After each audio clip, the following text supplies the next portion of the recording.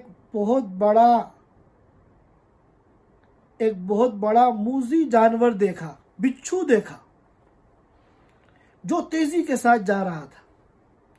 تو ان کے دل میں یہ بات آئی کہ کائنات میں جتنی بھی حرکات ہوتی ہیں اور جتنے بھی تصرفات ہوتے ہیں، کوئی بھی بے مقصد نہیں ہوتے۔ اللہ تعالیٰ کا کوئی نہ کوئی مقصد ضرور ہوتا ہے۔ اسی بات کو علامہ اقبال مرحوم نے فرمایا، نہیں ہے چیز نکمی کوئی زمانے میں، نہیں ہے چیز نکمی کوئی زمانے میں، کوئی برا نہیں قدرت کے کارخانے میں۔ کوئی بھی چیز نکمی یعنی بیکار نہیں ہے، جو کچھ کائنات میں ہو رہا ہے وہ اللہ کے علم کے مطابق کسی نہ کسی مقصد اور مصلحت کے پیش نظر ہو رہا ہے۔ چنانچہ اس خطرناک اور موذی اور زہریلے بچھو کو جب انہوں نے تیزی کے ساتھ جاتے ہوئے دیکھا، جس کے وجود میں بظاہر شر ہی شر ہے، خیر کا کوئی امکان نہیں ہے، تو انہوں نے سوچا کہ آج میں اس کا پیچھا کروں گا، دیکھتا ہوں یہ کہاں جاتا ہے، کیا کرتا ہے۔ چنانچہ وہ اس کے پیچھے پیچھے چلنے لگے۔ وہ بچھو تیزی کے ساتھ جا رہا تھا، یہاں تک کہ وہ دریا کے کنارے آ کے کھڑا ہو گیا۔ یہ بھی وہاں پہنچ گئے۔ تھوڑی دیر میں انہوں نے دیکھا کہ دریا میں سے ایک کچھوا آیا اور وہ دریا کے کنارے آ کر اس کے کنارے سے لگ گیا، اور یہ بچھو کود کے اس کچھوے کی پیٹھ پر بیٹھ گیا، اور وہ کچھوا بچھو کو لے کے تیرنے لگا۔ تو ان بزرگ نے کہا، اوہو، اللہ تعالیٰ نے اس کے لیے ٹیکسی کا انتظام کر دیا۔ وہاں ایک چھوٹی سی کشتی تھی، انہوں نے وہ کشتی پکڑی، وہ بھی پیچھے پیچھے چلے، یہاں تک کہ اس کچھوے نے دریا کے دوسرے کنارے پہ اس کو پہنچا دیا۔ وہاں جا کے وہ کنارے سے لگ گیا، اور یہ بچھو کود کر زمین پر چلا گیا، اور پھر تیزی سے آگے جانے لگا، یہ بھی پیچھے پیچھے چلے، یہاں تک کہ ایک درخت کے پاس پہنچے، جس کے سائے میں انہوں نے دیکھا کہ ایک مسافر سو رہا ہے گہری نیند، اور یہ بچھو اسی کی طرف جا رہا ہے۔ پہلے تو ان کو یہ خیال آیا کہ یہ بچھو ان کو کاٹ لے گا، اس مسافر کو، لہذا میں اس کو مار دوں، لیکن پھر سوچا نہیں، مجھے آج دیکھنا ہے کہ یہ بچھو کرتا کیا ہے۔ جب قریب پہنچے تو انہوں نے عجیب و غریب منظر دیکھا کہ وہ جو مسافر بے خبر سو رہا ہے، اس کے اوپر ایک سانپ بالکل اس کو ڈسنے والا ہے۔ سانپ ڈسنے سے پہلے جو پوزیشن لیتا ہے، اس نے وہ پوزیشن لے رکھی ہے اس کو ڈسنے کے لیے، اور یہ بچھو تیزی سے گیا اور سانپ کے اوپر کودا، اور اتنی زور سے ڈنک مارا اس سانپ کے کہ سانپ جو ہے وہ تل ملا کے دوسری طرف جا کے گرا، یا تو وہ پھر مر گیا یا وہ سانپ پھر بھاگ گیا۔ بہرکیف اس آدمی کی جان بچ گئی، اور یہ آدمی سو رہا ہے بے خبر۔ تھوڑی دیر میں جب اس کی آنکھ کھلی تو اس نے بچھو کو دیکھا۔ اب ظاہر ہے بچھو جب کوئی دیکھتا ہے تو صرف شر ہی ذہن میں آتا ہے کہ اتنا بڑا زہریلا بچھو قریب میں ہے، تو اس نے ایک پتھر اٹھایا اس بچھو کو مارنے کے لیے۔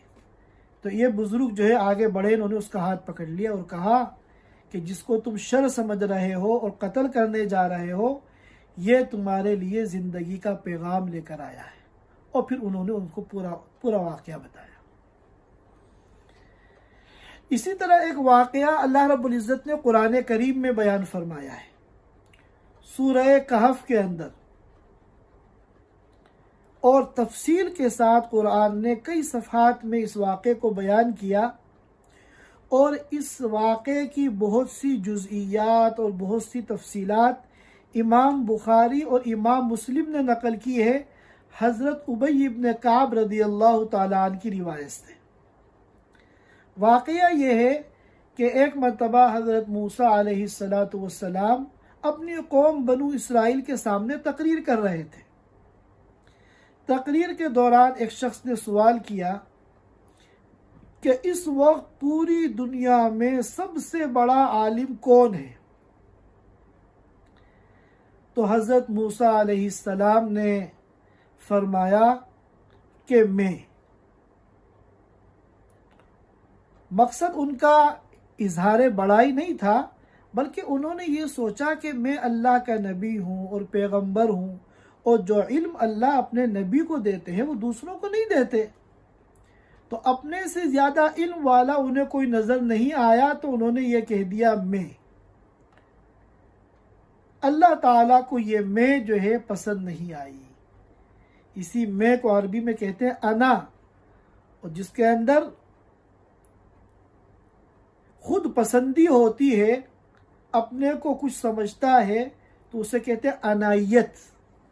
یہ انائیت جو ہے صفت ذمیمہ، یہ انا سے بنی ہے، اور اللہ تعالیٰ اپنے انبیاء کی بھی تربیت فرماتے ہیں۔ چنانچہ اللہ تعالیٰ نے فرمایا کہ نہیں، تم سے بڑا عالم بھی اس دنیا میں موجود ہے، تمہیں یہ نہیں کہنا چاہیے تھا کہ میں سب سے بڑا عالم ہوں، تمہیں اگر نہیں معلوم تھا تو یہ کہتے واللہ عالم۔ حضرت موسیٰ علیہ السلام کو جب یہ بات معلوم ہوئی تو انہیں اپنی غلطی کا احساس ہوا، اور انہوں نے اللہ تعالیٰ سے درخواست کی کہ اے اللہ، میں ان عالم سے ملنا چاہتا ہوں تاکہ آپ نے ان کو جو علم عطا فرمایا ہے وہ علم میں حاصل کروں۔ روایات میں آتا ہے کہ ان عالم کا نام حضرت خضر علیہ السلام، اور پھر حضرت موسیٰ علیہ السلام نے پوچھا کہ وہ عالم کہاں پر ہے؟ اللہ تعالیٰ نے فرمایا کہ ایک مقام ہے جس کا نام ہے مجمع البحرین، دو سمندروں کے ملنے کی جگہ، وہاں پر وہ صاحب تمہیں ملیں گے۔ حضرت موسیٰ علیہ السلام نے کہا کہ میں مجمع البحرین کیسے جاؤں گا، مجھے تو راستے نہیں معلوم۔ تو اللہ تعالیٰ نے فرمایا کہ تم ایسا کرو، سمندر کے کنارے کنارے سفر کرو، اور اپنے ساتھ ایک مچھلی لے لو، ایک مردہ مچھلی لے لو، بلکہ بعض روایات میں آتا ہے کہ وہ مچھلی بھنی ہوئی تھی، اور جہاں سفر کے دوران وہ مچھلی زندہ ہو کر سمندر میں چلی جائے، سمجھ جاؤ کہ یہی مقام مجمع البحرین ہے، وہاں تم ان کو تلاش کرو گے، وہ تمہیں آسانی سے مل جائیں گے۔ اب یہ علامت تو بتا دی مجمع البحرین کی، لیکن کتنا دور ہے یہ نہیں بتایا۔ تو حضرت موسیٰ علیہ السلام نے اپنے خادم سے کہا، وَإِذْ قَالَ مُوسَىٰ لِفَتَاهُ لَا أَبْرَحُ حَتَّى أَبْلُغَ مَجْمَعَ الْبَحْرَيْنِ أَوْ أَمْضِيَ حُقُبًا۔ موسیٰ علیہ السلام نے اپنے خادم سے کہا، جس کا نام روایتوں میں آتا ہے یوشع بن نون، کہ میں نے سفر کی ٹھان لی ہے، اور جب تک میں مجمع البحرین نہیں پہنچ جاؤں گا، اپنے مقصد کو حاصل نہیں کر لوں گا، میں سفر کرتا رہوں گا، چاہے مجھے سالہ سال سفر کرنا پڑ جائے۔ چنانچہ سفر شروع ہوا۔ اس زمانے میں سفر ہوتا تھا، چلتے رہتے تھے، اور جب تھک جاتے تھے تو کسی جگہ پڑاؤ ڈالتے تھے، وہاں اپنی ضروریات کو پورا کرتے تھے، نیند کے تقاضے کو پورا کرتے تھے، اور پھر تازہ دم ہو کے پھر آگے سفر شروع کر دیتے تھے۔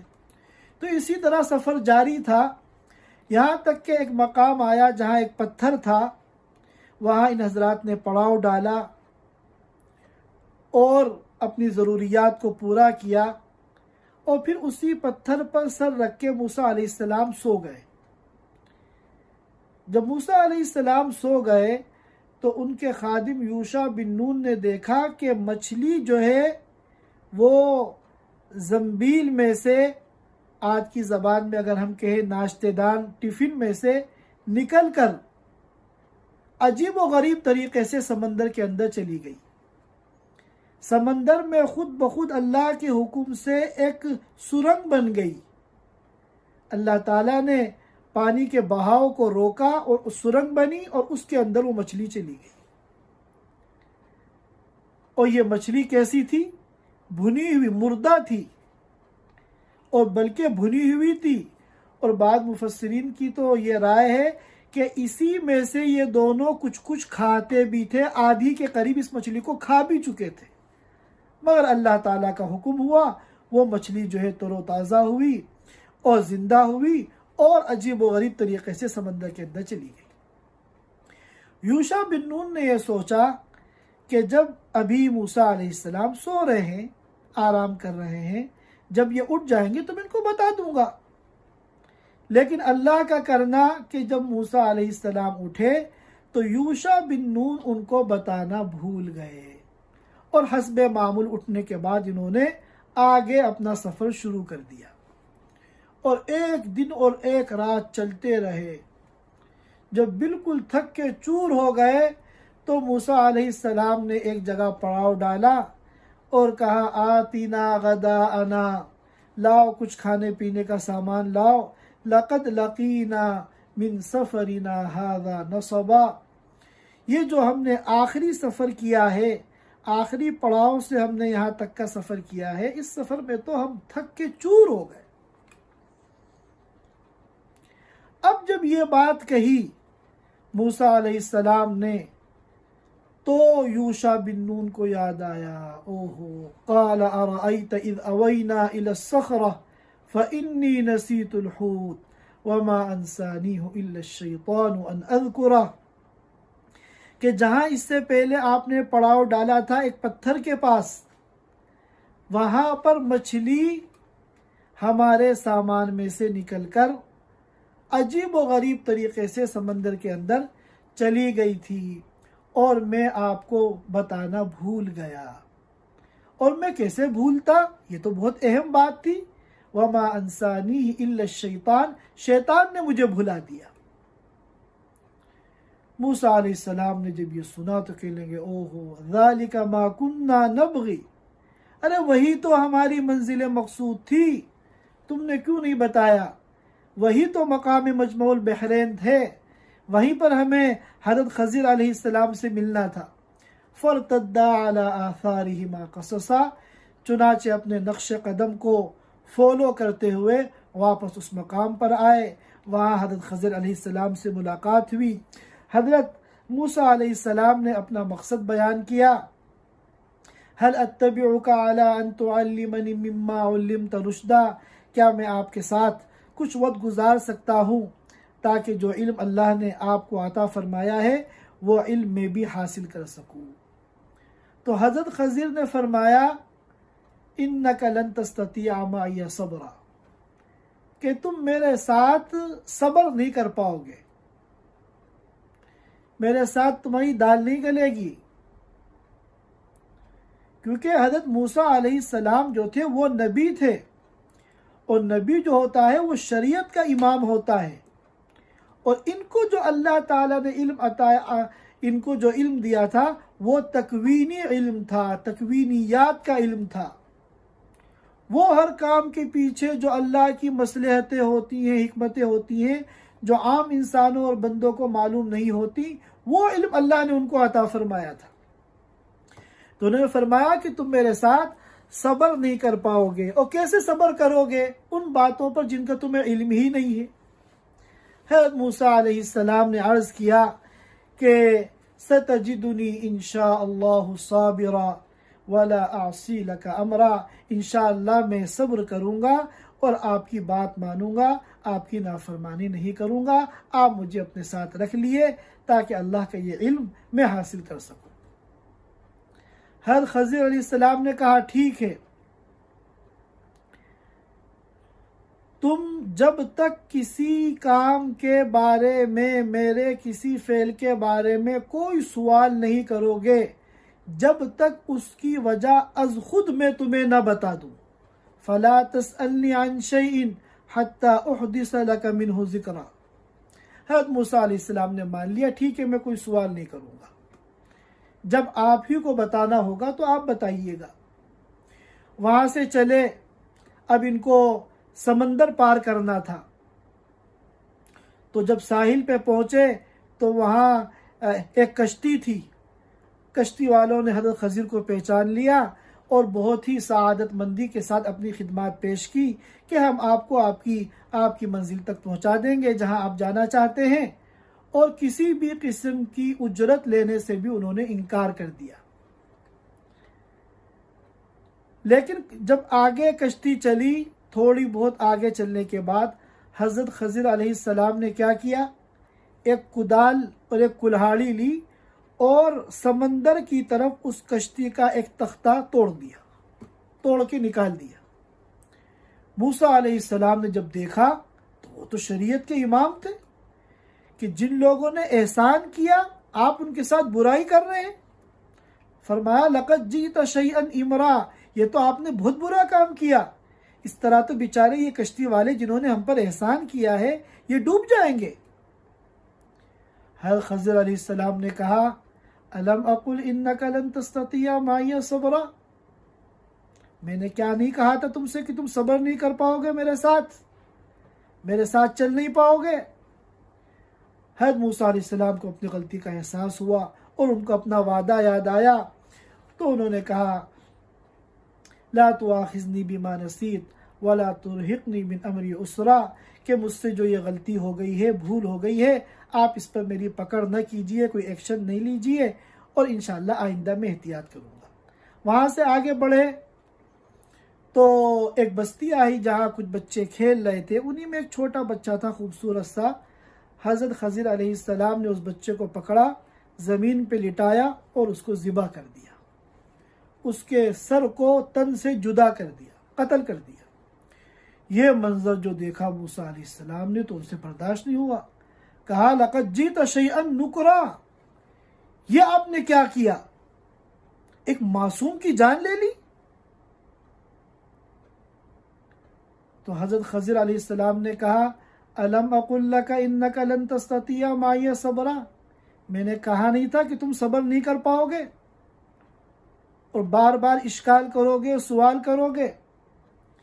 تو اب موسیٰ علیہ السلام نے وعدہ نہیں کیا کیونکہ ان کو اندازہ ہو گیا کہ میرا ان کا ساتھ بہت مشکل ہے۔ اب موسیٰ علیہ السلام نے یہ کہا ٹھیک ہے آئندہ اگر میں سوال کروں تو آپ کو حق ہے کہ آپ مجھ کو پھر الگ کر دیں۔ چنانچہ آگے بڑھے، ایک بستی میں پہنچے، ان دونوں کو بھوک لگ رہی تھی، انہوں نے بستی والوں سے کہا کہ بھائی ہماری مہمان نوازی کرو، کچھ کھلا دو ہمیں۔ بستی والے جو تھے وہ بد مزاج تھے، بد اخلاق تھے، غیر مہذب تھے، انہوں نے کچھ بھی کھلانے پلانے سے انکار کر دیا۔ وہاں دیکھا کہ ایک عمارت ہے، ایک مکان ہے، اس کی دیوار گرنے والی ہے بالکل۔ حضرت خضر علیہ السلام نے اس دیوار کو ہاتھ لگا کے صحیح کر دیا، اس کی مرمت کر دی اور اس دیوار کو گرنے سے بچا لیا۔ حضرت موسیٰ علیہ السلام نے کہا لو اتخذت علیہ اجرا، یہ آپ نے کیا کیا، یہ لوگ جو ہمیں کھلانے پلانے سے انکار کر رہے تھے، اگر آپ چاہتے تو اس کام کی مزدوری لے لیتے ان سے، اس کے بدلے میں کچھ کھانے پینے کا سامان لے لیتے۔ تو حضرت خضر علیہ السلام نے فرمایا ھذا فراق بینی و بینک، اب وقت آ گیا ہے ہم دونوں کے الگ ہونے کا، کیونکہ تم نے 3 مرتبہ اپنے وعدے کو توڑا ہے، لہذا اب میرے صبر کا پیمانہ لبریز ہو گیا، اب میں تم کو اپنے ساتھ نہیں رکھ سکتا۔ پھر فرمایا کہ اب میرے جن کاموں پہ تمہیں اشکال ہوا ہے ان اشکالات کے جوابات سنو۔ فرمایا کہ وہ جو میں نے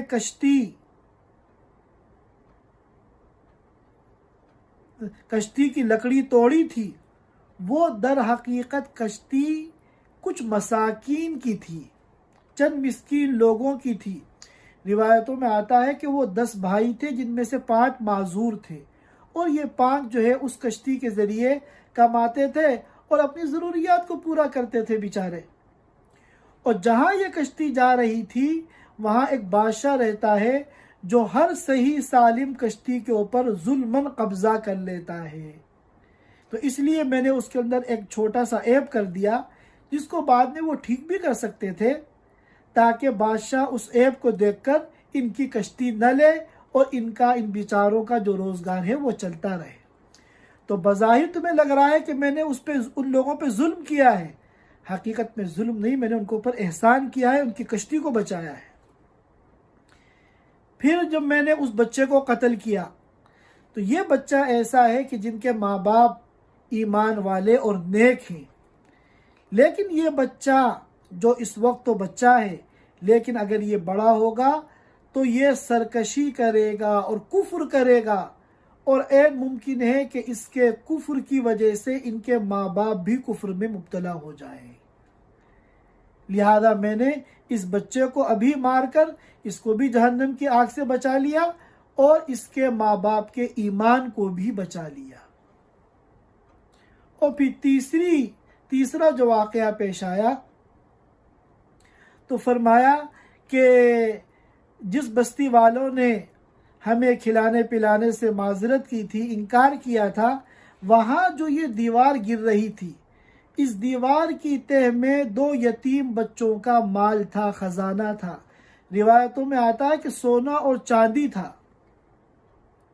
اگر اب یہ دیوار گر جاتی تو یہ سارے بستی والے ان یتیم بچوں کے مال پر قبضہ کر لیتے اور وہ بچے محروم رہ جاتے۔ میں نے اس دیوار کو صحیح کر دیا تاکہ جب یہ بچے بڑے ہوں تو بڑے ہو کر اپنا مال نکال کر اس سے اپنی ضروریات کو پورا کریں۔ اور فرمایا وما فعلتہ عن امری، یہ میں نے اپنی مرضی سے نہیں کیا، یہ سب میں نے اللہ کے حکم کے مطابق کیا۔ تو معلوم ہوا اللہ تعالیٰ کا اس دنیا میں جو کچھ ہوتا ہے وہ سب کچھ اللہ تعالیٰ کی تعریف کا سبب ہے۔ جو چیزیں اچھی نظر آتی ہیں وہ تو اچھی ہے ہی، قابل تعریف ہے، اور ان تمام چیزوں کا بنانے والا اللہ ہے، لہذا جب ان کی تعریف ہوئی در حقیقت وہ اللہ کی تعریف ہوئی۔ جو بظاہر ہمیں برائیاں نظر آ رہی ہیں، شر نظر آ رہا ہے، ان کے یہ بھی قابل تعریف ہیں، ان کے ذریعے بھی یہ بھی سبب ہے اللہ کی تعریف کا۔ کیوں؟ اس لیے کہ بظاہر ہماری اپنی محدود علم کے اعتبار سے ہمیں شر نظر آ رہا ہے، لیکن حقیقت کے اعتبار سے اس کے اندر حکمتیں اور مصلحتیں ہیں۔ اور اللہ رب العزت نے فرمایا کہ یہ جو پریشانیاں آتی ہیں، یہ جو مصیبتیں آتی ہیں، یہ بندوں کو آزمانے کے لیے اللہ تعالیٰ لاتے ہیں۔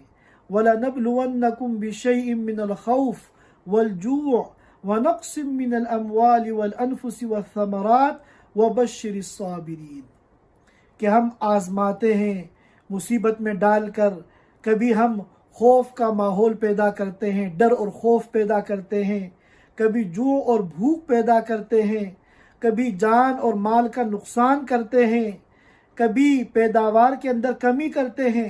مختلف طریقوں سے بندوں پر مصیبتیں لا کر ہم اس کو آزمائش میں ڈالتے ہیں، امتحان لیتے ہیں۔